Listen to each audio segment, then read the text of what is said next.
আসসালামু আলাইকুম, আশা করছি সবাই ভালো আছেন। আজকে কুড দিয়ে 10টি বাক্য বাংলা থেকে ইংরেজি ট্রান্সলেশন করব।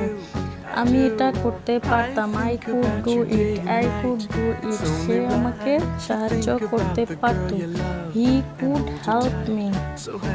আমরা গতকাল সেখানে যেতে পারতাম, we could go there yesterday. তুমি আমার কথা বুঝতে পারতে, ইউ কুড আন্ডারস্ট্যান্ড মি। সে ইংরেজি বলতে পারত, শি কুড স্পিক ইংলিশ। আমি তোমাকে ফোন করতে পারতাম, আই কুড কল ইউ। তারা খেলাতে জিততে পারত, they could win the game. আমরা আগে পৌঁছাতে পারতাম, উই কুড অ্যারাইভ আর্লিয়ার। তুমি তাকে দেখতে পারতে, ইউ কুড সি হিম। তো বন্ধুরা, কুর্তি আজকে 10টি বাক্য রচনা এতটুকুই। আল্লাহ হাফেজ, আসসালামু আলাইকুম।